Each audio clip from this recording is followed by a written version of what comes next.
First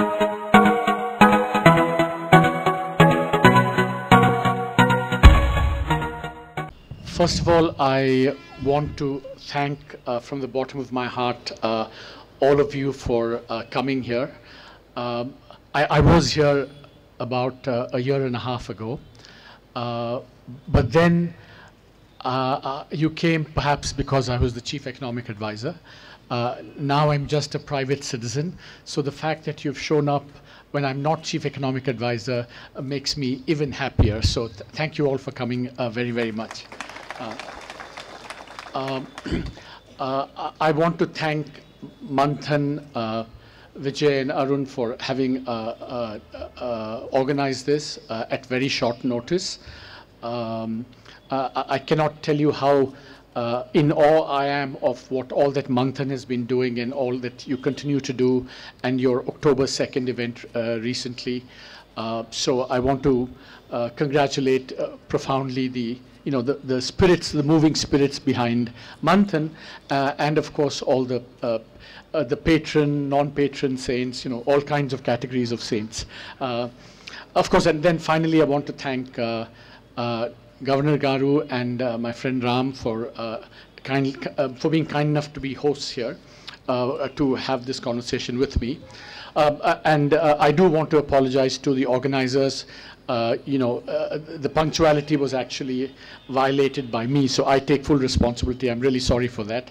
I also, echoing something that was said earlier, it is a slightly, what shall I say, unusual day to be having this.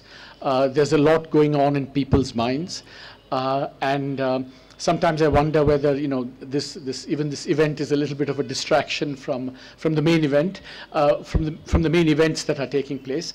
But since you've been so kind and gracious enough to show up, let's just have a discussion of the book and then take it from there. Yeah.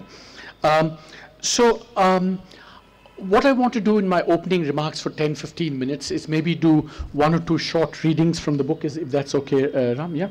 Yeah. I want to say that obviously I was chief economic advisor for almost about 3 years and 9 months, and it really was, as I keep saying again and again, one of the best and most exciting job I ever did, and that I probably ever will do. So if my current situation is any gauge of the post-CEA-ship, I'm convinced that the CEA's job was the most exciting job that I ever did. And so I want to share with you maybe 2 or 3 high points of my stay. Maybe on a day like this, maybe we need some good cheery news. So I want to share with you some optimism, some positivity today, and so share with you is there a problem? 1 minute, one small announcement. Yeah, sure. Friends, I'm told the cops are trying to tow the vehicles which have been parked on the no entry area outside the building. So those of you who have parked may want to just move out. I'm sorry to disturb you. Yeah. So I want to share 2 or 3 high points of my stay, and I'm sure all the challenges that were encountered by the economy in policy making and so on, we can take up in the Q&A. I know that I have some very fierce, critical moderators who are going to come after me. So I know that will look after the challenges part of my story. So let me give you the kind of high points of my tenure as chief economic advisor. I want to begin by just reading out, if I hope that will be interesting, the opening 2 or 3 paragraphs from my book as to how I got the job and what happened. So that's kind of the first high point would be, the fact of getting the job itself, because it was going to be such an exciting job. So I want to read from the introduction. I was in Machu Picchu, the site of the spectacular isolated ruins of the Incan civilization in Peru, when I first received an email in July 2014 asking if I'd be interested in the job of Chief Economic Advisor to the Government of India.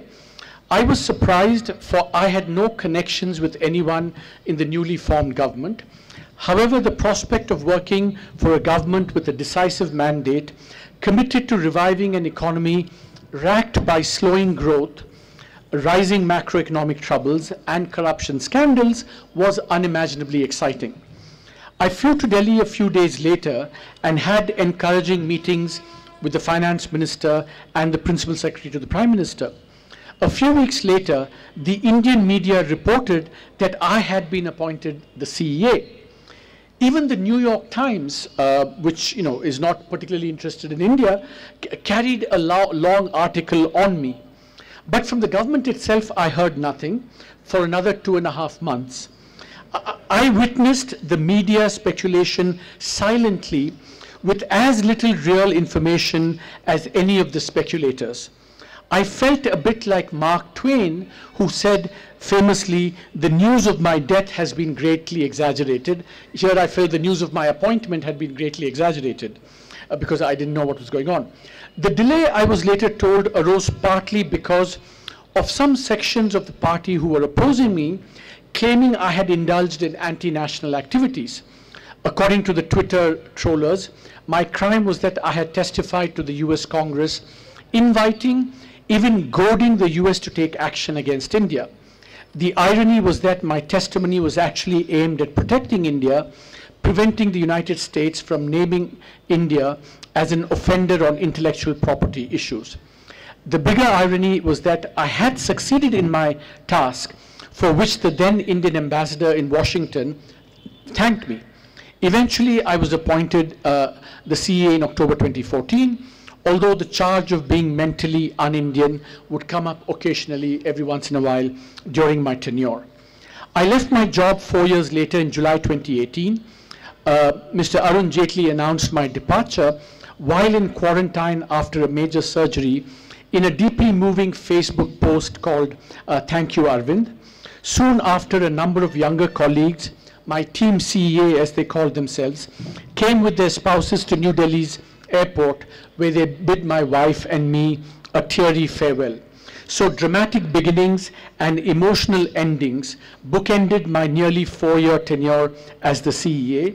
It was the best, most exciting, challenging, and fulfilling job I have ever had and probably ever will. So that was the kind of the first high point. But then in terms of, there were lots of highs, there were lows as well. But in terms of policy, I think, for me, the high point was being part of this transformational GST that the government managed to enact and implement.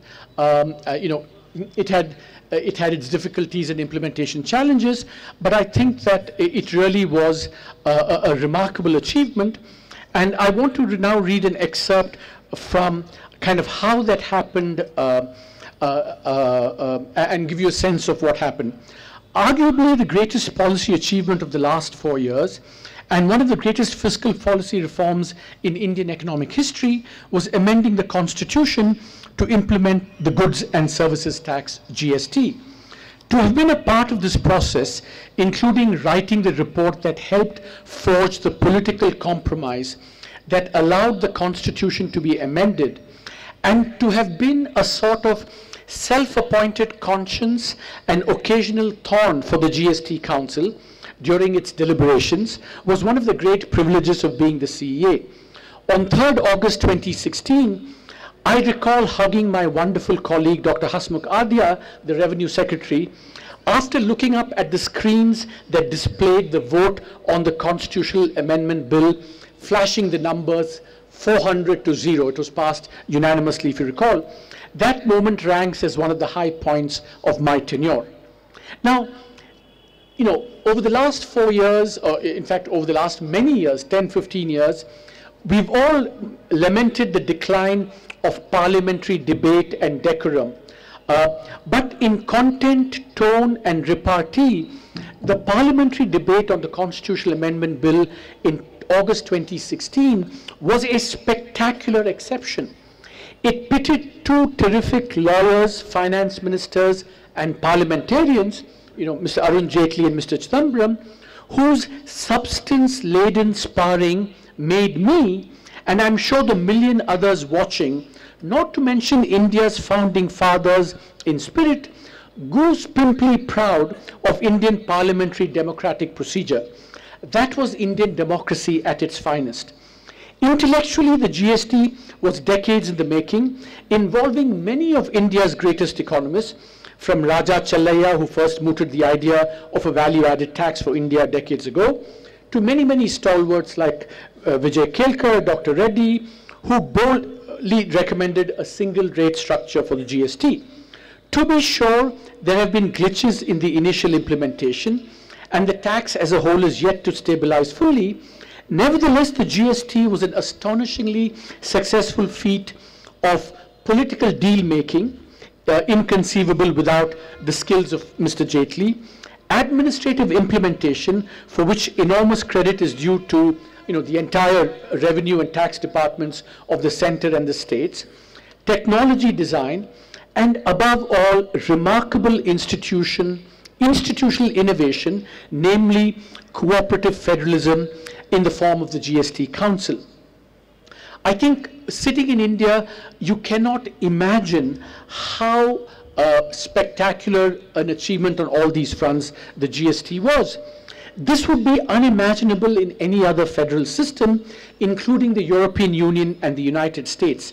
In the United States, if you tried something like a GST, the states would probably rather secede than enter into any such collective arrangement where they give up their rights, and the rabid upholders of states' rights would probably pick up pitchforks in revolt. I've had the privilege of attending most of the initial GST Council meetings. The quality of debate, the technical support provided by the Indian tax bureaucracy, the instances of ministers rising above the narrow interests of their party and state, and the establishment of a fantastic tradition of decision-making by consensus all left me with great faith in the possibility of cooperative federalism. Again, all this would have not been difficult to achieve, without the skills and unperturbably calm temperament of the finance minister and the tactically shrewd good cop, bad cop routine that he and Mr. Hasmukh Adhia played. So it was a great, privilege to have been a part of this process. I would just mention a couple of other things. I have this concept called stigmatized capitalism, which I think is really like a millstone round the neck of India for many, many years. Essentially, both the state and capital are stigmatized for all kinds of historical reasons, corruption, cronyism, and so on. So we're now in a situation in India where the stigmatized capitalism affects many, many aspects of the Indian economy, including the fact that decision making has become very, very difficult. I talk about the 4C problem, the courts, the CVC, CBI, and CAG, which kind of, these investigative agencies hover over decision making in ways that has almost paralyzed decision making, because any discretion exercised by any public sector official, even especially good decisions that are taken, are hampered because always of the fear that even good decisions will be investigated and lead to findings of guilt and so on. So this stigmatized capitalism in turn, I think, is responsible for the rise of the prominent role that the Indian judiciary has acquired for itself. And I have a phrase in the book called "Because of all of this, long live the king is dead, long live the justices," is what I think the situation we're in. But I think that has affected the NPA problem and what I call the twin balance sheet problem. That is, companies have too much debt, banks have bad assets, and how to get out of this. That has been hampered by this stigmatized capitalism, and I think which leads me to the second big achievement of this government, which is to enact the IBC, the Bankruptcy Code, which has provided, I think, for the first time seriously, a legal judicial framework for getting out of the the banking problem. I think a combination of the IBC, a combination of changing the structure of the good banks, and applying the YV Reddy solution to the less viable banks, which is shrinking their balance sheets. I think the combination of these things, I think, holds the prospect for further progress on getting out of this twin balance sheet problem. So the GST was a high point policy terms. The IBC also, I mean, it's not to say that the IBC is perfect. Lots of things need to change. It has to be strengthened, and I discuss that in my book, and we can come to that later. I would say that the third, I think, a big perhaps achievement of the government I mean, I had no part in that to play. I should make that clear. But early on in my term, I did invent a term called JAM, Jan Dhan Aadhaar Mobile, JAM, and it relates, I think, and I say, as again, I had nothing to do with it, so I have no credit for that. It relates to what I think is perhaps the biggest kind of not just an achievement, but also a set of achievements underlying a different vision of social welfareism in India. And that vision, I think this is associated with the Prime Minister because he's been championing this. Essentially, if you think about how you can help the poor, and there are many ways of doing that. But I think what is a pattern or common to what this government has done is what I call the public provision of essential private goods and services. So this is not the public provision of health and education, where I think India faces a lot of challenges. It is not kind of doles and handouts, but it is about the state trying to provide these goods to the poor. And the 5 or 6 notable, I think, examples of that are, toilets, the Swachh Bharat scheme, cooking gas, housing, bank accounts, now with Ayushman, emergency medical things, power, and so on. So I think these are all what economists would call basic goods and services, and I think the government has tried to provide these. And where the JAM comes in is part of this vision is really about using technology, using the state. All this is, could be provided by the private sector, but the government has said, no, these are basic goods and services that the government would provide. Now, how much progress has been made, how good implementation has been, I think we will see in progress. But I think tremendous initial strides have been taken in this realizing this alternative welfareist vision. So, GST, the IBC, the public provision of essential privates and goods via JAM, via the state, would be, I think, 3 policy highlights that happened during my tenure. Now, as I said in the book, I also discuss, in each of these and in other sectors, for example, agriculture, the fact that the financial system is still not in great shape. GST is still a work, it needs to be improved in terms of many things. So there are many challenges ahead for the economy, but, and I'm sure we'll discuss them, but I think, I wanted to share some of the highlights with you. The last note of kind of, it's easy to be kind of depressed and focus on the bad news. I think that if you kind of step back and looked at India in the broader kind of global context, it is true that in the current situation, kind of India's growth has been declining, but from very high levels. It came from 8 to 7%. So there's some slowdown in the growth momentum, but I think you have to step back and say that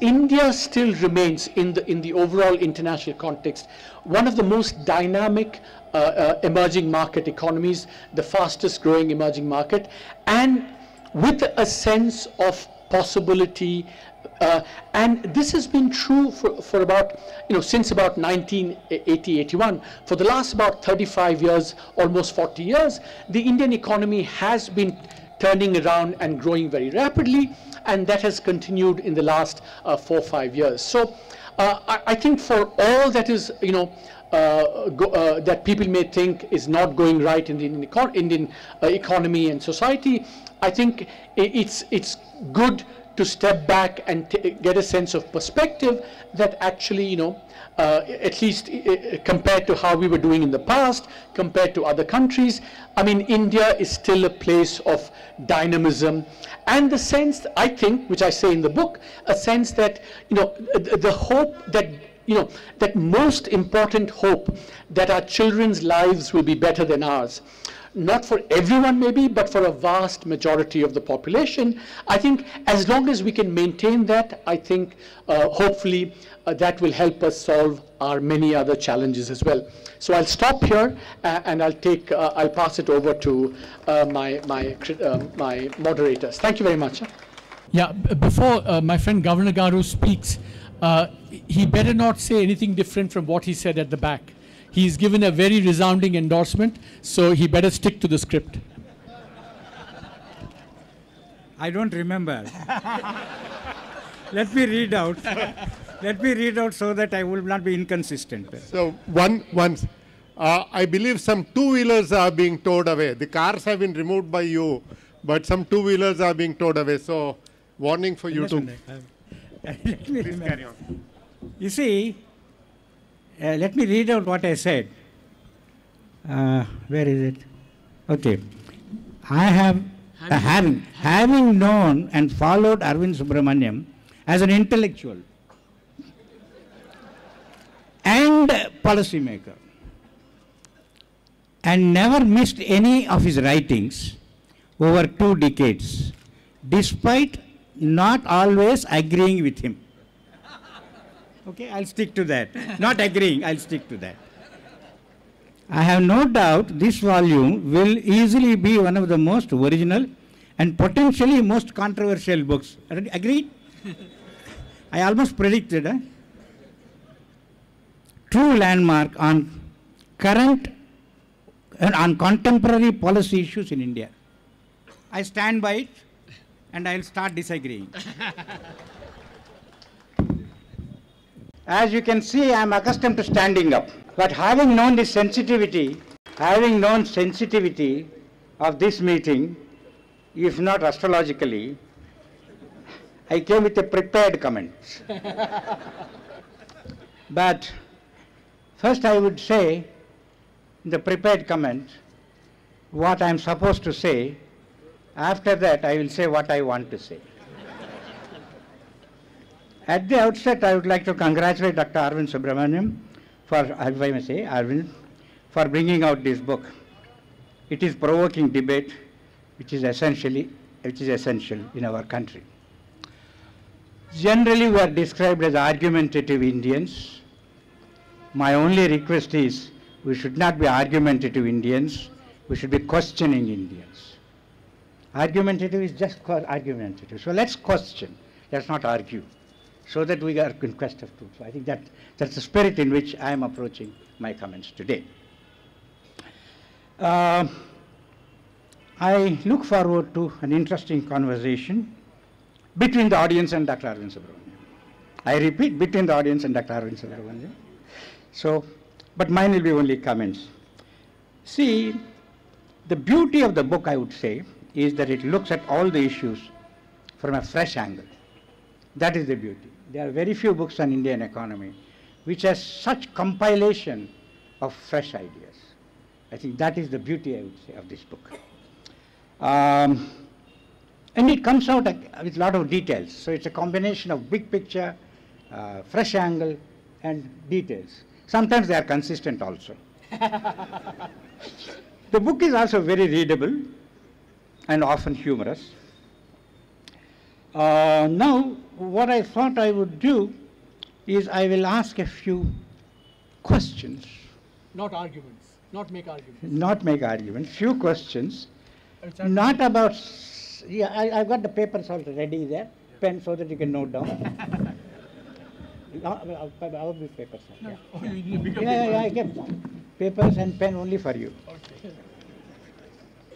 Okay. First question. See, because you have come all the way, if I repeat what is in the book, what's the point? No, absolutely, absolutely. And secondly, I also want to get from him something that he has not written, at least not so far. First question. You worked in IMF before. We were there together. It's a public policy institution. How did you find the work culture in IMF compared to work culture in Government of India? What's the difference in the work culture? Second, you were an analyst and an academic before. And now, but at that point of time when you were studying India, apart from China, on which you have written a very popular book, you must have had some impression about India, Indian economy, Indian people, Indian bureaucracy, whatever it is. After coming here, after working for, and what did you find? What is the difference between what you expected these things to be in India and what you found actually working here? There's a second. Third, you have written so many chapters. See, usually economists confine themselves to the technique that they know. See, usually most of the writings I find is in order to apply the techniques that they have mastered. You are one of the few who have tried to find answers to questions rather than use the techniques for its own sake. So therefore, then the question is, which chapter did you like most writing? And why did you like that chapter? Now that you have put the book in circulation and you have seen some reactions, is there any chapter you wish you had deleted? Or is there any chapter, subject on which you should have included, apart from a resignation of the governor? Apart from? The resignation of the governor.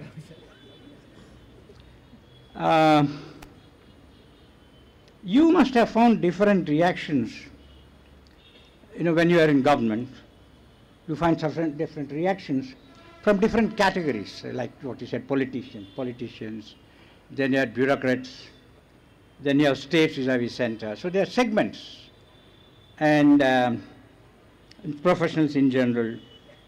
Reaction to the book so far. Do you find, when you are working, do you find any distinguishing characteristics of each group? For instance, bureaucracy, it is immune to new ideas. One belief, right? Politicians, they are interested only in getting re-elected. Okay, that's a fact of life, but that's how it is. So, what did you find something, different types of reactions? You were chief economic officer for 4 years. Which is the advice which the government followed most faithfully? And which is the advice which it rejected faithfully? And from this, what did you learn about giving advice?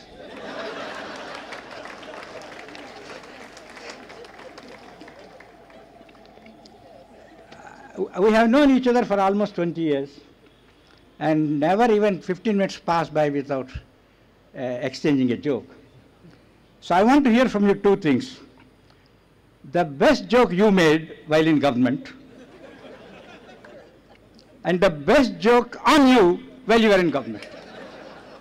Shall I stop here? Thank you very much. Brilliant, brilliant. Governor, you're a brilliant man.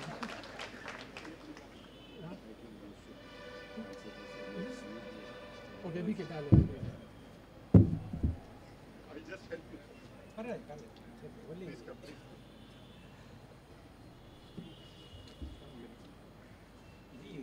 Yes, yes. So in the spirit of making this a conversation, Ram very wisely suggested that I respond to the question so that it becomes like a dialogue, and then maybe Ram can further make the evening more interesting. Huh? So first of all, I have to say that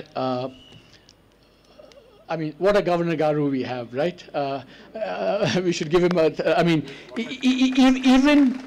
even when, apart from the brilliance of the questions, some of which I hope I'm able to answer. I don't think I'll be able to answer all, but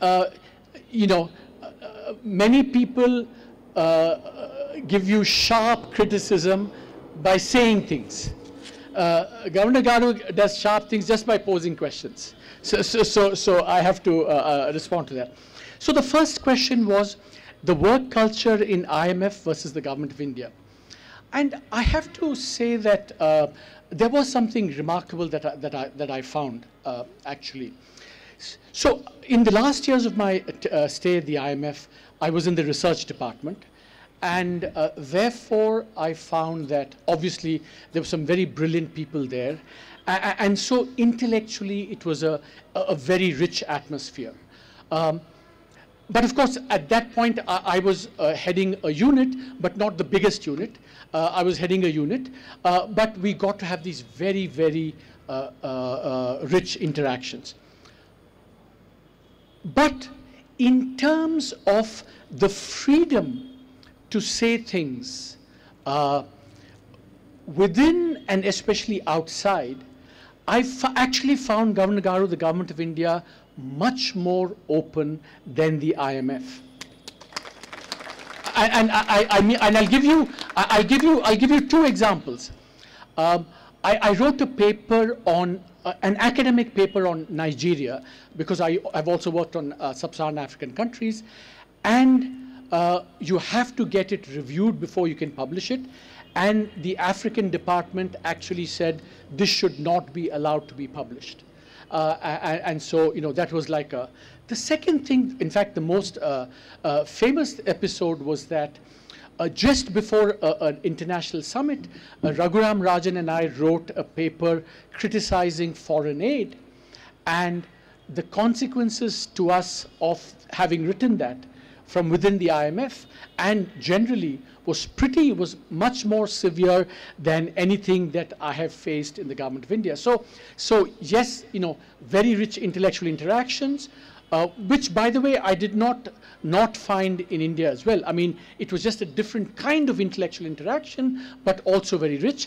But very markedly, the ability to say things. So this whole fact of, argumentative Indian, questioning Indian ecosphere turned out to be actually very true. So that's one. The second question was, I think there are some related questions. What did I expect? What did I find? I think that I was certainly prepared to, having to negotiate the Indian bureaucracy, which we know is in legendarily kind of, supposed to be difficult. But actually, I found the Indian bureaucracy much easier to navigate than I had feared. I mean, partly because I think that if you adopt the attitude that you are going to learn from everyone in the hierarchy, not just from the secretary, but from the joint secretary, the deputy secretary, the under secretary. I mean, if you don't pay attention to rank and create an atmosphere where everyone can come and talk and provide advice and kind of have a mutually beneficial interaction, I mean, I found that actually India surprised me once again on the upside. Which chapter did I like the most?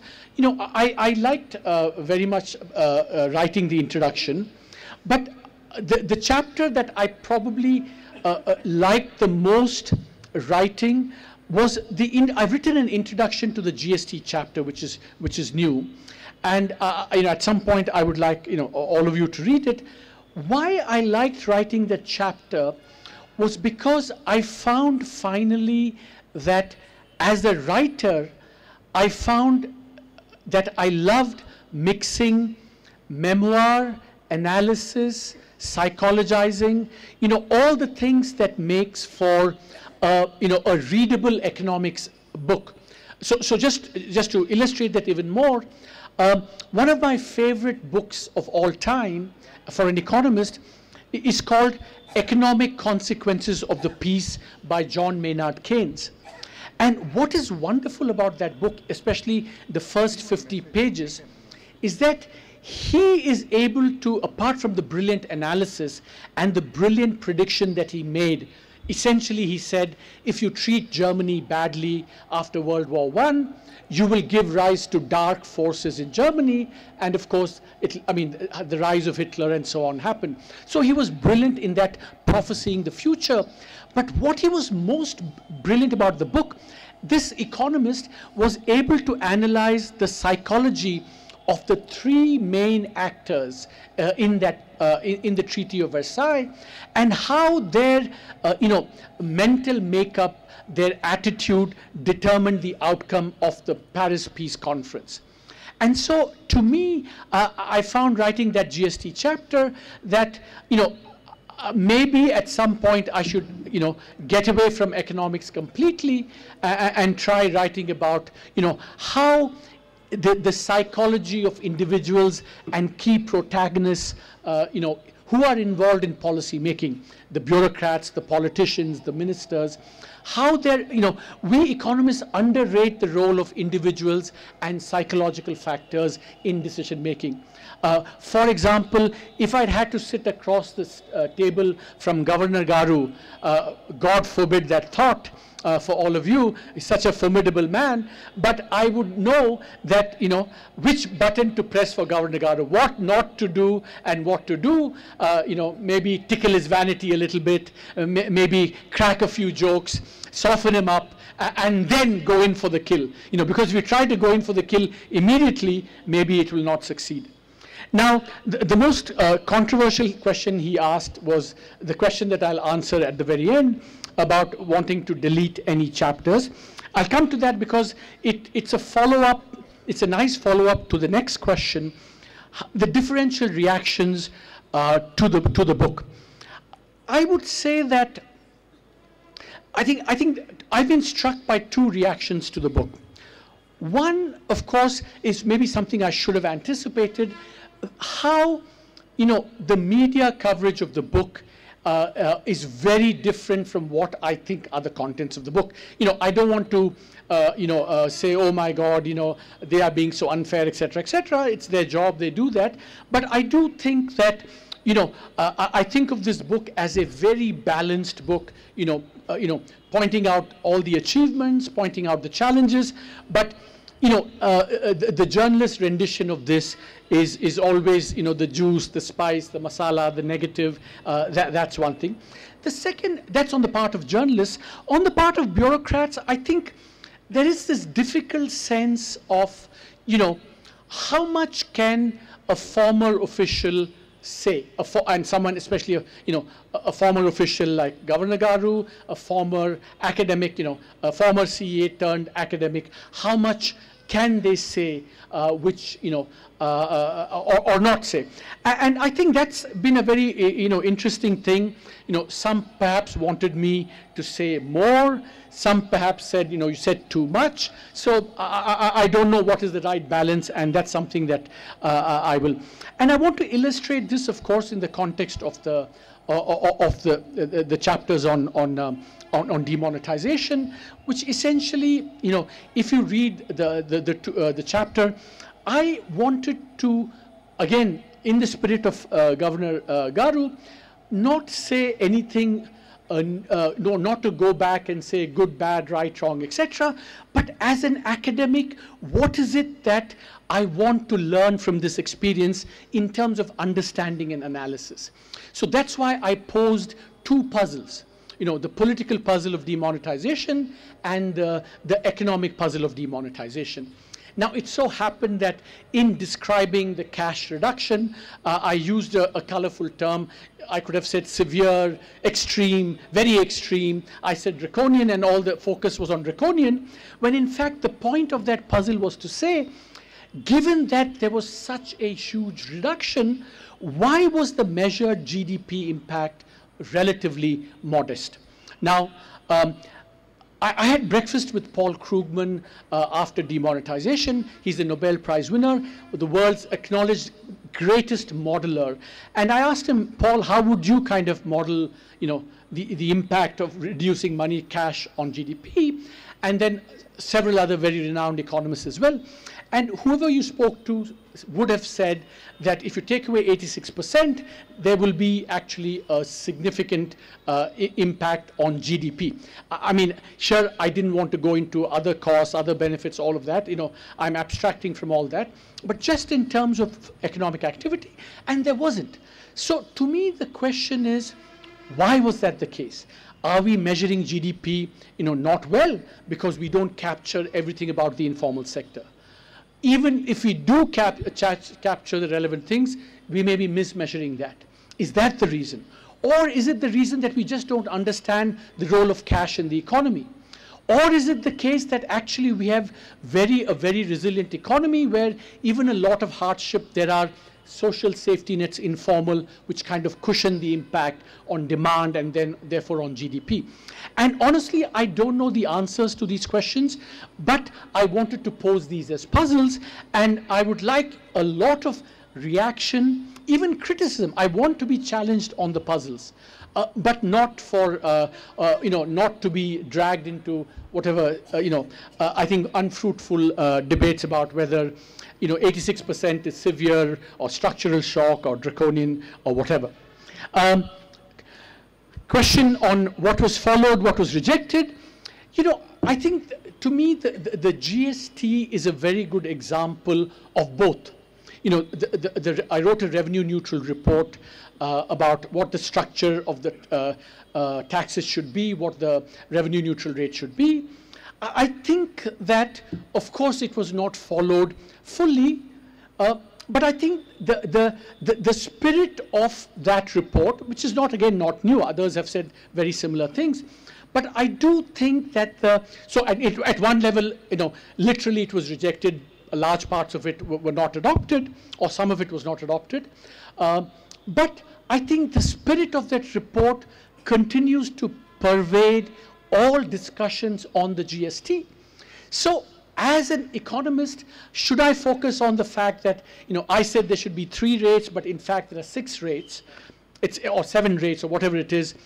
It's at one literal level rejection, but actually I'm actually very grateful and very gratified that in the discussions since and even now, that is the reference point for how we should think about how the GST should move. So in that sense, it epitomizes the followed and the rejected. Joke in government, joke on me in government. Governor Garu, if you will give me, maybe I'll come back to that at the end because I need time to think of, I can pretend that I have many examples to give and I need to choose between them. But that's not the truth. The truth is I'm trying to find, there have been many jokes on me in government, but I want to find a good joke that I cracked while in government. So thank you very much, Governor Garu. I'll come back to the joke one at the end. Just another announcement. I believe the vehicles on the other side of the road are being towed away. So those of you who have vehicles that side, please rush and rescue them.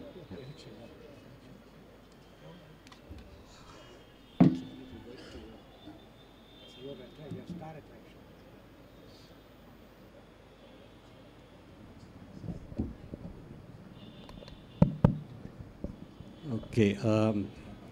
Yeah, this is a very hard act to follow. First, Arvind's comprehensive presentation, then Dr. Reddy's pointed questions and Arvind's response. And I think many of you would be waiting to ask your own questions.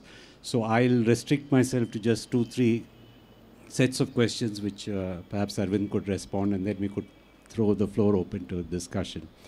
I didn't want to start with demonetization. But Dr. Arvind Subramanian spoke about it. And first, I would like to say that yes, you know, I come from the media, but the media representation of that chapter that was written, I think, was very unfair. The other criticisms could be made, but the way it was presented in the media was completely wrong. It reflects a tendency among the media to sensationalize things. But having said that, yeah, okay. I don't think I'll get another job in the media. Two questions, I mean, the 2 points that you make in the chapter, both of them I would like to pose questions to you. You talk about two things. One, why was the decision so popular in spite of the cost that it imposed? And you offer a certain hypothesis. Second, which you referred to, that why was GDP growth so low? I mean, not so, so muted. Yeah. Now, to take the first point, you also say that it was an election winner in UP. I think you were corrected in the TV interview you gave yesterday. If you remember the campaign at that time, the opposition made an issue about demonetization, but the BJP didn't, because at that time they didn't quite know what was going to happen. So I would not say that demonetization was a winner in the UP elections, but the big question is still, why didn't it produce more anger than we expected? About that, you know, I would go back to some conversations I used to have with Dr. Reddy, with whom we had differences of opinion, but that apart. I would put in a hypothesis to you that we are living at a time when everybody feels the burden of corruption every day in some form or the other. Okay, and they are looking for solutions, looking in some way for that burden to be lifted. And here comes the government, or rather one person, and does this dramatic announcement, decision, which hurts everybody, and which is sold as a solution to the corruption, ill-gotten wealth problem. Okay, so in that situation, when you are desperate for solutions, you are almost grasping at the weeds, okay? And you also see, and that's what you talk about, that everybody is hit. It's not just the poor, it's not just the middle, but also the rich are all hit. So you say, yes, you know, for 40, 50 years we've been waiting, and here it is, let's give it a chance, okay? So that would be my, hypothesis. I wouldn't say it's a reading. And today, I'm not sure that there would be that same kind of support. I think there is more cynical resignation. Second, about why GDP growth fall was muted. You give some reasons. I hope people read it, and I think they're interesting reasons. But I would ask you a different question. That you do say that maybe the problem is that our GDP statistics don't capture the informal sector, which was hit the most. I would think that would be one reason.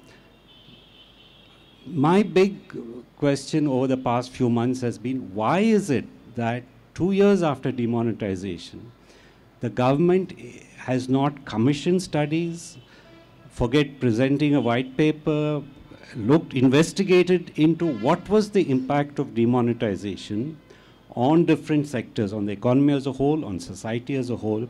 My answer is that because they didn't want to know the answer, he knew what the answer was. But as the CA, shouldn't you or your office have looked at the impact on the informal sector a little more closely than you did in the economic surveys? Would you say that looking back, that was something that you should have done? Because today, 2 years later, we really don't know, you know. These are two questions on demonetization. I'll have just a couple of other questions, and then maybe we could throw open the floor for discussion. Oh, that's all. Nothing. The others? Yeah, one more. Okay, two more. Okay. The second is on, you talk a lot about cooperative federalism in the book. You also mentioned it. You hold out GST as an example of cooperative federalism. And there you do make the point that, you know, GST didn't come into force earlier because of narrow political reasons. And you do say, you don't say that, but I'm saying this, but you do say that when finally it came through, it was because the major producing states were under the BJP. So they could... I do say that. That you say, yeah, that's right.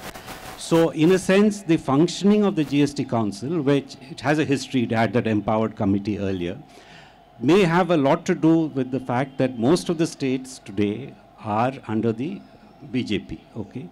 So I would like to see the GST Council functioning where the states are, you know, there are a variety of political parties ruling the states.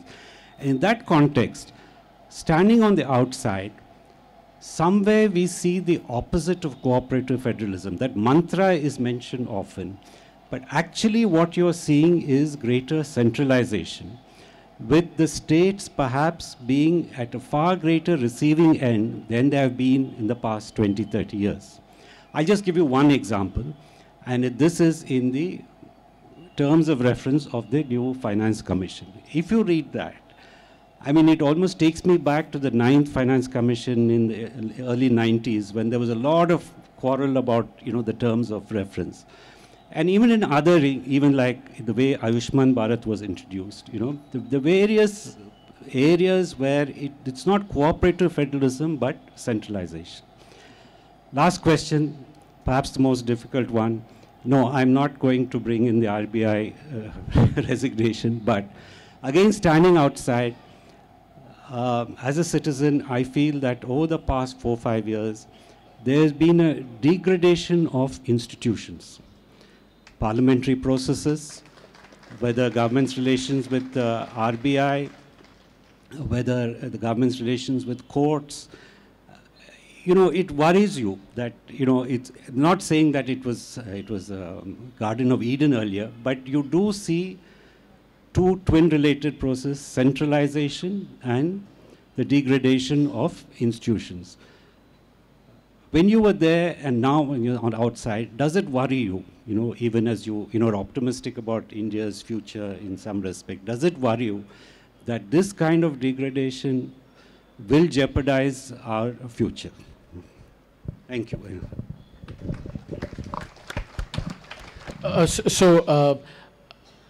When I was contemplating this event, I was wondering which questions would be more difficult, but as they say, they're both very difficult questions in very different ways.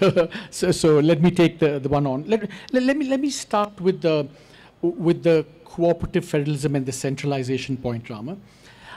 I am surprised, and here I have Governor Garu on my side.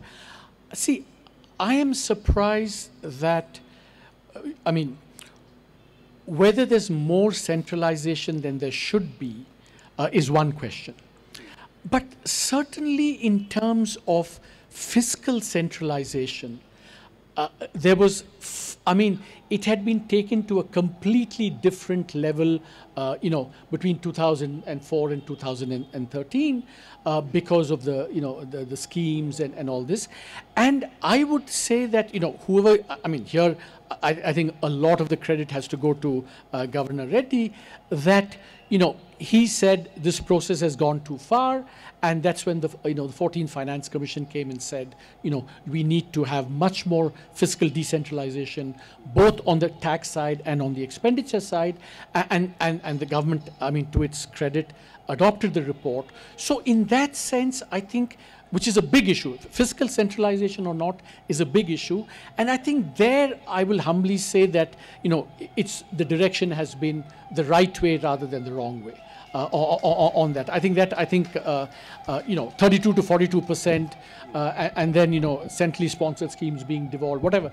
Then there have been compromises and so on. But on that, I think that that was the period of fiscal re-centralization that happened, and I think that changed.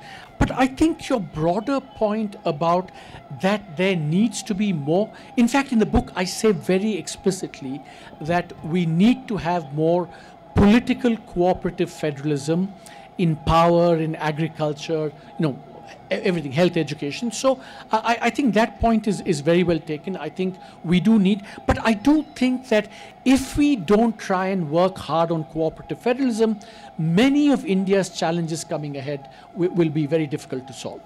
I think power, I've written a lot on power, it's a very good example. Even on agriculture, even on universal basic income, when I spoke here last time, I think unless there's center-state cooperation, I think implementing things like that will get very difficult. I think on that point, I think you've made a very, very astute and insightful observation on the GST about that. I certainly think that the final constitutional amendment bill was possible because of what I said in the book and what you also said, that the configuration changed in a way that the supposed net, I thought there would not be net losers and gainers, and broadly I'm going to be vindicated. But at that time, it is true that the states that thought they were going to be losing before were in the opposition, and then they became part of government. I think that had a second impact, Ram, which is that the whole, the compensation commitment, right, which was also there before the GST came in, was again not adhered to because of the political configuration. The compensation had to flow to the net producing states, but the government in power was not, of that same political alignment. So that too changed after the GST. So both of those were made. But I mean, I wish you would read, I end the GST section by in fact saying, while I think it's a fantastic achievement, and I will say that again and again, that my long-term anxiety about the GST, that, can it be sustained, is exactly Ram's question. But I said that if states, and even maybe perhaps center, they start deviating from the structure of rates, and you have a different political alignment, how do you maintain cooperation in that is a difficult thing. But I do think, for example, in the GST Council itself, they were able to accommodate very divergent claims, which even came from non-BJP states, like in the case of taxation of gambling and Kerala, which had a very different thing. So I think, it's possible, but I think your broader point is right, that it's going to be, hard.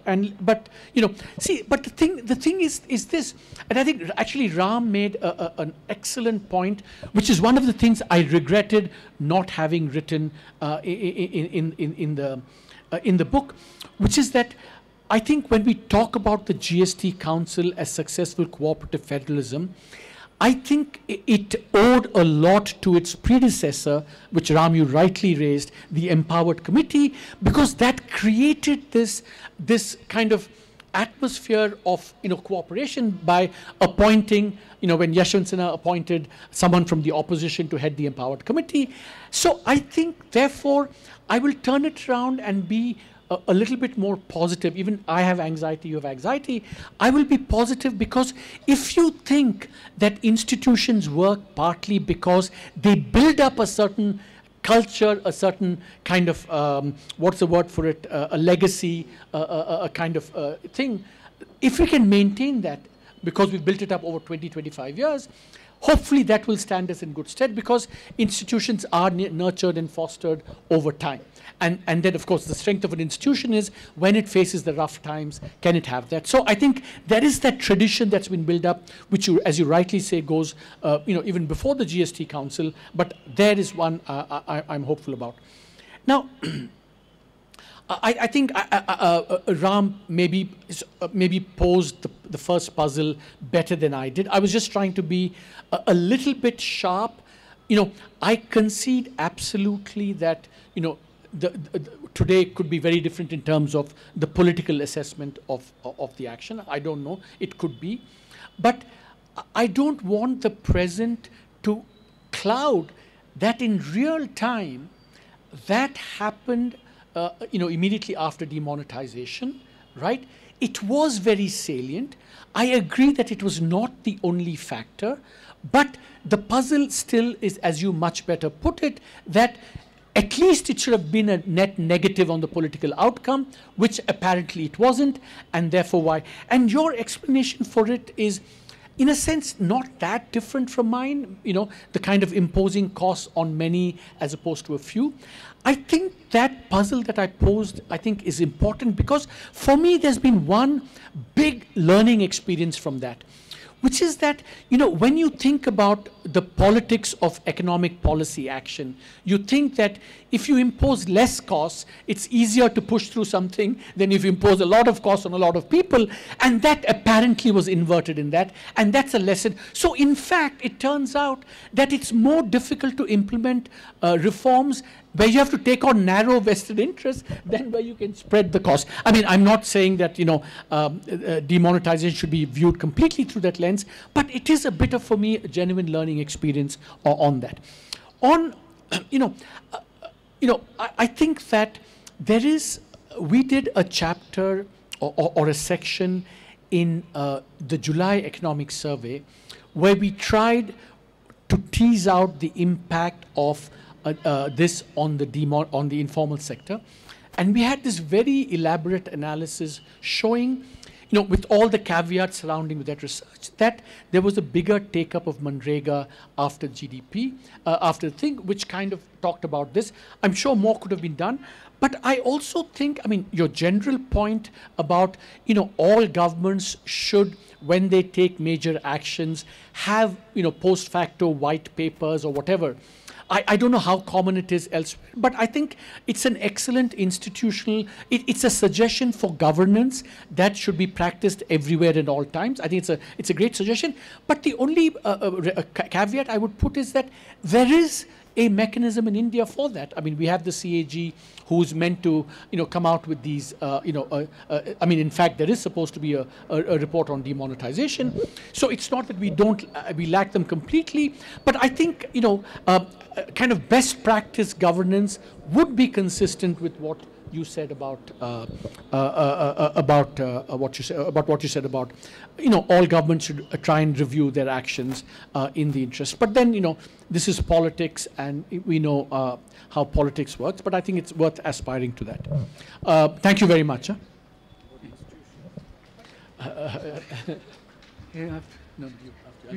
come later. I think I must congratulate Ram for asking simple questions which warranted a lot of explanation. That shows the depth of the questions. So I will be very brief. On the GDP, my take is wait for the next revision. Wait for the next revision. You may get... Pardon? Third row, fourth. No, all I'm saying is GDP estimates, that was my experience in the RBI also. The government releases the estimates, and we generally look at it and look at other things and decide. On the second, I'm semi-jocular, but not entirely. Because the real explanation is the interface between the formal and informal sector. The real interface between the formal and informal sector, the informal exchange in the formal sector also. So you don't have to pay for every transaction, even in the formal sector. So I think that's the type of thing. But anyway, the second on GST, I think the sense is that the credit may be difficult to give credit to the current government, which was stopping something happening before, and therefore we should be a little cautious in giving credit. I think that is Ram's point. See, what happened is in 2002, long back, when I was executive director, there the board of directors said that you should build consensus on the GST. So at that point of time I said that we have got an empowered committee which is presided by a finance minister who is a PhD from America, who belongs to Communist Party. So what more configuration can I have to build a consensus? That is how the consensus was built. And I would say that this credit goes to the state governments which have surrendered the fiscal space in national interest. But you give credit for the determination for the new government to push it through. That I give credit. So maybe effectiveness, good or bad, is the credit to this government. On the third, cooperative federalism, again I go back to history. During Nehru's days, Nehru used to tell the state chief ministers, what he is doing in international affairs. All you have to do is compare the communications between then and now. Is there question mark is there a spirit that we must cooperate? I will tell you what you are doing, what I am doing, you tell me what we are doing, let us discuss. One cooperative federalism. The other cooperative federalism is, I tell you what to do, you cooperate with me. Okay. So it's a matter of emphasis. We always cooperate. In fact, I cooperate with my wife, but we have difference of opinion. Who is cooperating with whom? So I think this nuance is the reality of life. Okay, sorry. I think I just want to end this, this session of apparent questioning, which is really deep argumentation, with a quote from Clement Attlee. He said, "Democracy as discussion works only if at some point people stop talking." Sir, I have a question for you. When we say that the demonetization has affected GDP, and it has come down by 1% or 2% point, whatever that bad number is, but 99% of the money has come back. Is there a contradiction here? And there must be some destruction of wealth which should have happened. How do you explain that 99% of the money has come back? Have people really not suffered? This is question number one. Question number two is more personal. I am on the issue of politics of economics. You must have met many politicians on a one-on-one basis. I firmly believe that at that level, they come out to be very sensible and rational people, and they really represent people's interests. But when they are in the group, they represent a different kind of interest. Is it a fair statement to make? Okay, terrific questions. See, on the first thing, I think that analytically and conceptually, the demonetization GDP is actually quite separate from the question of the money coming back, not coming back. But there also, I think that you have to be clear about what is the question that we're asking. Are we asking the question that because 99% came back, therefore no hardship was imposed? I think in turn you have to ask, imposed on whom, right? I think for the period when there were shortages and there was no or less cash in the economy, those who relied on cash, dependent on cash, were affected. So there's no doubt about that. So I think that's one question. But I think your sense in asking that question is, you're actually talking about, because after all, remember, there's good cash and there's quote-unquote bad cash, right? The good cash is what everyone uses in daily dealings. And I think there's kind of bad cash. And your question is that because it came back, did it hurt or not hurt the people who held the bad cash? And the answer to that question, of course, is that if the wealth hadn't come back at all, clearly there would have been an impact on wealth of those who held the bad cash. But the fact it came back does not mean that no cost was imposed on the holders of bad cash, because in having to return it, they may have had to, pay a cost, one. Or in having returned it, they may have to, declare it and pay it.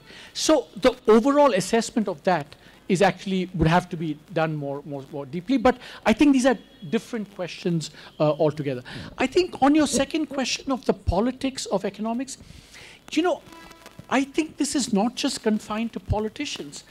I think to some extent, we're all susceptible to that, right? I mean, I give an example in the book in a chapter called Truth to Power, where, I quote someone as saying that you take, the analyst community, financial analyst community, all of them, both about, the RBI and about the budget, publicly they will say, they'll go on television and publicly say, this is the best budget since Chanakya, prescribed the last budget. Cameras go off, they'll say this is the lousiest budget. RBI makes a decision. Of course, Governor Garu is infallible, but even where he's fallible, they will say, no, Governor Garu is infallible. Because, as I say, there's a famous saying that why would I want to believe something if my money or whatever depends upon my not believing it, right? Or not one saying. So I think I think it's a bit unfair to just make that charge against politicians, although that's probably true of politicians as well. I mean, I do think that, and this is actually your question is a fascinating one. It speaks to the question of why is it that good economics is not good politics? Because in private, many of them would admit that this is good economics and also probably that it's good politics. But somehow, in translating that into the real world, something happens which then kind of overturns that. And I think it's something that's it's fascinating to watch. I think that my response to that would not be to therefore blame the politician, because I think it's unfair, because all of us behave like that. I think what it does is that it places an even greater burden on people like all of us who are trying to make the case for persuasion. It shows that maybe our ability to persuade is not good enough, and therefore we need to learn more from that.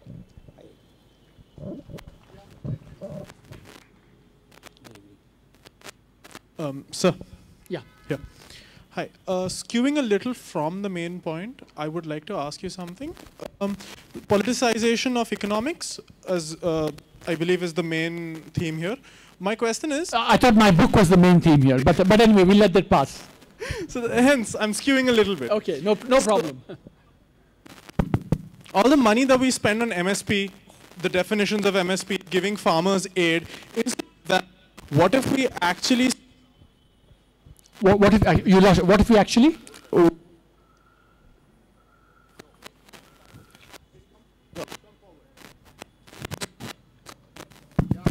So, instead of if we start creating better policies, so basically that help the secondary sector. As India is an emerging global economy, shouldn't we? And as you've mentioned in the economic survey, we have about 49% of our population that still works in the primary sector.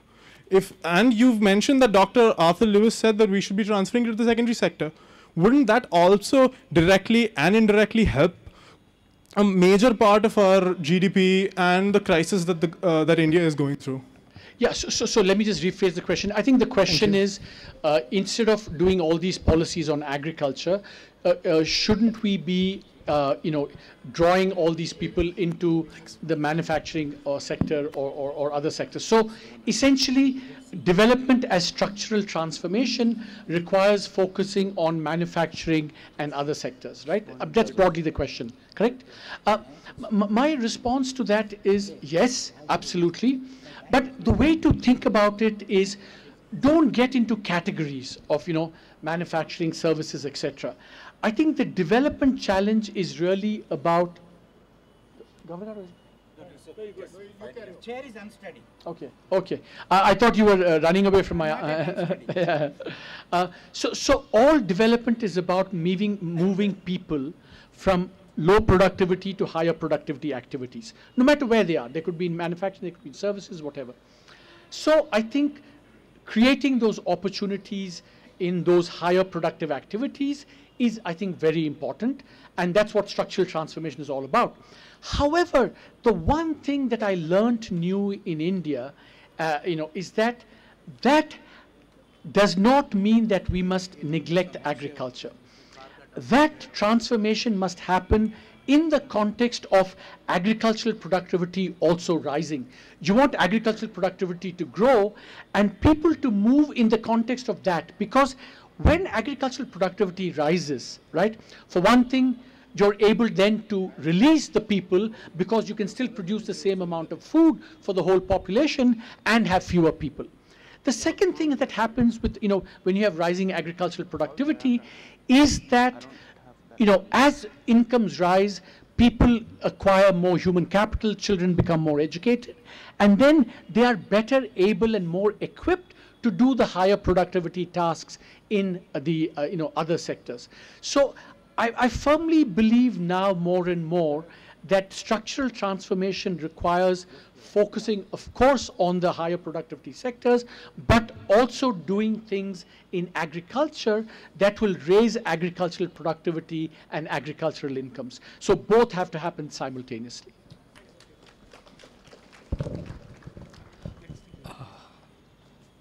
Hello, my name is Dinesh. I would like to ask you two questions, sir.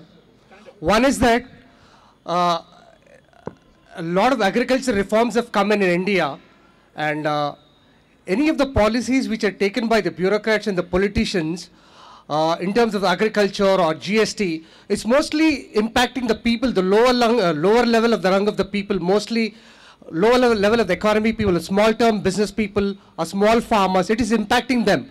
But the rich farmers or the big businessmen, they're going away with that. Mostly it's impacting the lower level of the people. And why is that happening? Are they unable to come up with a foolproof system, or any of the policies which come are not foolproof? Is not the good research or thinking is going on behind that? Second question is, when it comes to the banks, a lot of banks have been giving the loans to the big industrialists and where they're duping the people. Let's say one of the largest services, IT services provider in India, the top 3 IT service provider, they duped of 100 crores SBI loan in the Bangalore. And when it comes to IDBI Bank in Hyderabad, one of the politicians have duped around 50 crores. When they're doing it, why are they not put behind the bars immediately? Why are they going scot-free? Is there any justice in India? So I think these are, as you can see, these are very passionate and very important questions. And I don't know enough about justice and about, this is, as I say, it's way above my pay grade. Let me try and answer the first question that you asked. I think all economic policy actions is going to affect various people, So economic reform is about how do you come up with a package of reforms where, everyone shares the benefits, and if you're going to impose costs, those burdens are also shared. Now, the problem, of course, is that that benefit and costs is not something actual. It's actually something that's what people feel they are, benefiting or feel. So the perception that benefits should be equally shared and the burdens should also be equally shared, I think that is the difficult challenge for economic policy making, and there is no one foolproof answer. You have to, do lots of things at the same time, but you have to do it in a way that broadly society feels that this is. So if you don't do that, then these actions will be much more difficult to implement. So that's why the art of politics, of economics, is in fact how do you craft these things in a way that so the most famous example of this is that China today is the 40th anniversary of its great takeoff. 1978, the first reforms happened. The first Chinese reform that triggered the Chinese growth miracle actually happened in agriculture. And what did they do? All prices were fixed and kept below market prices. So farmers were suffering, and they did it because they wanted to get the food cheap to give it to the urban population. Now, if we had done more dramatic reform, they had done more dramatic reform and raised prices, saying I'm liberalizing prices, then there would have been a lot of losers as well. So what the Chinese did was something very clever. They said that all of you have a certain quota that you have to fulfill. That quota is what socialism is about. We will use that to satisfy the urban consumer. But from now on, anything more that you produce, you can sell to whoever you want, at whatever prices you want. That was the key agricultural innovation that was the first trigger for the Chinese growth miracle. And it turned out to be a little bit like what you're saying, that you devise it in a way that you minimize the losers, and at the margin, there are only kind of beneficiaries, as it were. So that's a good example of, we call this, politically consistent, politically incentive compatible. It's consistent with politics, but it's also good economics. But that's an example of that. Friends, sorry, unusual day, fourth announcement I have to make. Car number 6995, 2910 and 9249, or is it 5249? You are blocking some other cars. Please go and help them ease out. Please get up. 6995, 2910 and 5249 or 9249. Hello, sir. Here. Yeah. Here. Yeah, please. So, we all know that climate change is real. It's really happening. And most of the factors which determine GDP are actually causing climate change. So, as per your experience while working for policy making, do you incorporate these things or thought of climate change and all those things when you are looking for development and all these things? No, I think it's a great question, and I think yes, the answer is absolutely. In fact, in the last survey, we had a very detailed analysis done on the impact of climate change on agriculture in India. So I think certainly at the level of recognizing there's a big problem. I think everyone is aware of that, and to some extent, I think reflecting that, you know, the Prime Minister and this government have focused a lot on renewables, and in Paris as well, we've taken on, you know, commitments to increase the share of renewables in this. So that's an example of how climate change is being factored into, you know, economic policy analysis. But I think it extends, you know, another response to that has to be, how do we kind of ensure, because remember, climate change, the impact on agriculture is going to happen through temperature rise, but also through water decline. Availability of water is going to come down. So one of the most effective ways has to be, we have to stop the wasteful use of water. You know, there's a chart, if you can see, if you look at a global map and see where groundwater has been the most depleted in the world, it will be in Punjab and Haryana. And so we need to address that. And the MSP policy that someone spoke about contributes to that, you know, water depletion as well. So that we do take into account, but I think we must take into account even more going forward. Good evening, sir.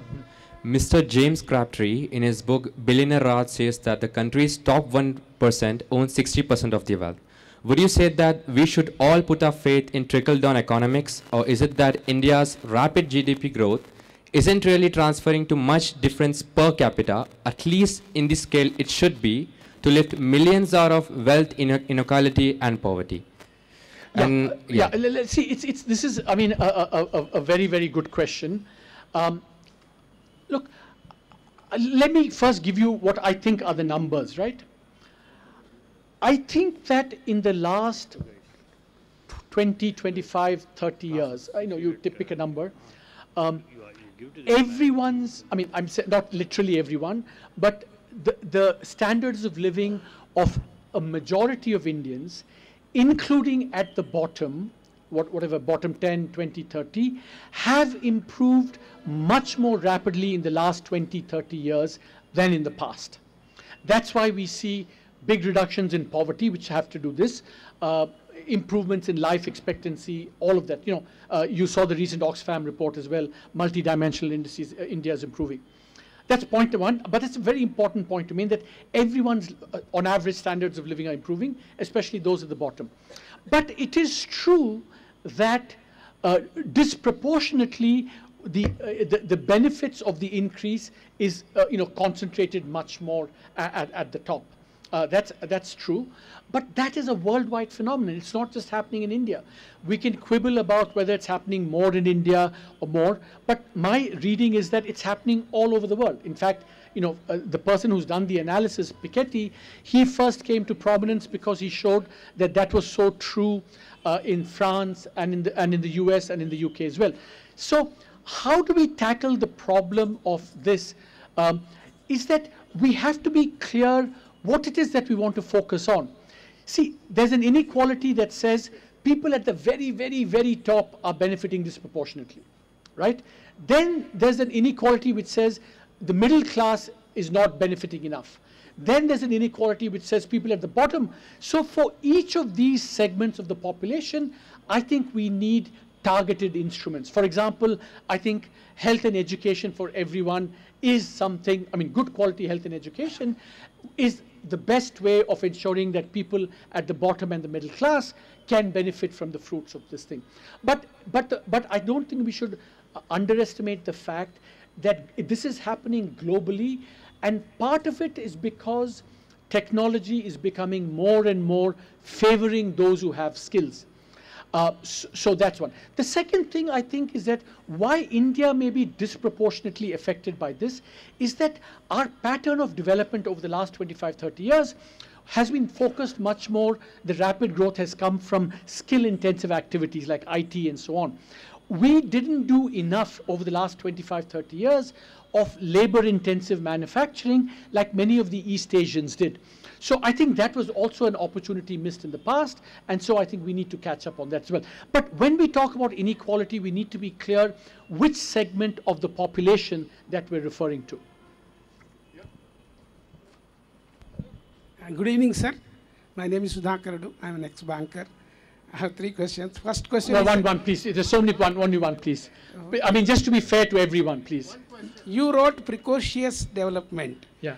And suppose had you been in the Constituent Assembly, would you have deferred or would you have delayed the universal adult franchise? And secondly, you wrote that cake was distributed early before the cake, larger cake is made. So what you would have done if had you been there in Constituent Assembly or in the decision-making levels in the early 50s? I mean, first, you've really read all the things that we've written, so thank you very much for that. And I think it's actually a fantastic question that you've asked. I mean, it's a fantastic question not because we can go and rewrite everything, but it's a good question to ask in terms of this precocious development, right? So the way, when I talk about precocious development, one very critical aspect, exactly what you said, is that most successful economies after World War II, their universal franchise, political freedoms came well after countries became rich. But India said in 1952, the first universal franchise happened, and everyone got the vote at the same time. Now, I think in this, on the one hand, we are proud. I think if I'd been part of the Constituent Assembly, knowing what I know now, there's no question that we should not have done that, right? Because in some sense, universal suffrage, everyone having the vote, we have come to believe is something absolutely profound, fundamental, sacred, and so I would never have changed that in any way. What I would have, knowing what I do now, what I would have been thought about much more is what could be the economic consequences of having this, and how do you mitigate those? Now, for example, I claim, somewhat a little bit controversially, but I think I can sustain it, that if you have an economy that democratizes from day one and is very poor and is very, we are very ridden by caste, religion, language, etc., etc., the need to redistribute will be great. Rightly so, because that's what democracy is about. You have to make everyone happy. But if you don't have the ability to redistribute, what happens? My own sense is that because our ability to redistribute was fairly limited, but we had to redistribute, we created a lot of burdens on the economy, for which we may be paying some price. I mean, crudely put, I don't want to say it very crudely, but it's something like the democracy tax on development. However, on the other side, you could argue that, no, that's only one side. The other side is that if you didn't have democracy and tried to do what the East Asians did, there would have been so much political conflict because we are such a caste-ridden thing, that social conflict would have exerted a drag on economic growth, and that would have been more, that cost would have been greater than the cost we ended up paying for having to redistribute early. So we don't get to run the experiment again, thankfully, but there are both costs on both sides, and it's very difficult to say which would have prevailed. But it's a great question. I think it is a question that's really worth asking, not because we're going to change anything, but the lessons that we take from that, going forward. Good evening, sir. Yeah.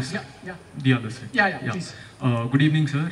My question is in the context of what you said earlier yesterday in one of your book releases, I think in Delhi. I've just read something that was reported in the Hindu. Regarding the RBI autonomy, you said the RBI reserves, the excess reserves, need not be used for covering the general fiscal deficit of the country. Must not be. But it could be used for recapitalizing the struggling public sector banks. But I was of the view that a bulk of our reviews consist of the short-term volatile capital flows in the form of FPIs. So in the presence of that, would it be wise to use it for any productive purpose in the country and not just keep it here? See, I think it's a good question. But the answer is a little bit technical, and if you're willing to listen to the technical answer, I'm happy to give it. But I can also, when we're you and I will exchange books, and maybe over that I can tell you what the technical answer is. Because they're two distinct things. Protecting against capital flows needs foreign exchange reserves, which is on the asset side of the balance sheet. We're talking now about the liability side of the RBI's balance sheet, where the excess reserves means, does the government have, too much capital in that, and whether that gives. So these are slightly different technical issues, but I'm happy to talk about that. In fact, you can read, there's a paper in the EPW that's come out, a technical paper day before yesterday in Ram's old journal, and we have explained some of these things there. So, the fiscal deficit targets are breached, then followed as a norm. And there was a discussion that the fiscal deficit limit of 3% should be removed away. So what is your views, being an insider and as an academician and outsider, on the fiscal deficit limits? Should India continue with that? My views on that have broadly kind of remained the same. In the first 2 years of the government's tenure, I was, saying that because the economy was slowing down, private investment was weak, we should have had more public sector investment. But in the last few months, we've also seen, the volatility, what happens if you don't maintain some measure of fiscal consolidation and fiscal prudence. So I think that more broadly, I think that, we need to do fiscal prudence and this by conviction, and not because someone else says there must be some target or the other, right? I think we should believe in fiscal prudence. And I think once you do that, I think things kind of, fall into place a little better. I think having targets imposes a kind of artificiality, maybe. It also has benefits, I have to say, but I think that cost benefit of that needs to be, and different countries at different points of time will make different choices on that. Last question, yeah. Yeah. Hi. So my question is with respect to the GST implementation. So GST has been a wonderful act which the government has brought in, and I think, correct me if I'm wrong, the implementation of GST has not been as expected. So after the implementation, there's been so much postponement with respect to the due dates. And recently even the GST audit has been postponed to 31st March. So my question is, what is the point of postponement after implementation? Instead they could postpone the implementation. And why are not petroleum and its products not included in GST? Will it be a political or election gimmick to win the elections? Suddenly they incorporate the petroleum and petroleum products in GST. Thank you. On the second question, we know that it's desirable to have that. There's a good reason, there's a good economic reason, or at least a good economic explanation or a fiscal explanation for why that is not easy. Because if you put petroleum and products into the GST, actually you'll have a loss of revenue, not a gain of revenue, because it's a widely used intermediate input. And therefore, the thinking was that the GST revenues have to stabilize before that can be brought in, because you need to have enough other revenue to cushion for the loss of putting petroleum into the GST.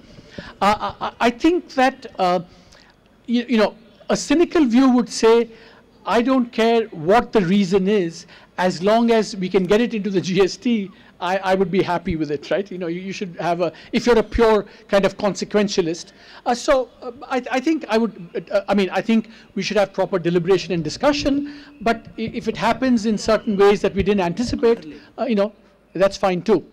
On your first question, I think it is, see, I think it's another very interesting what-if question.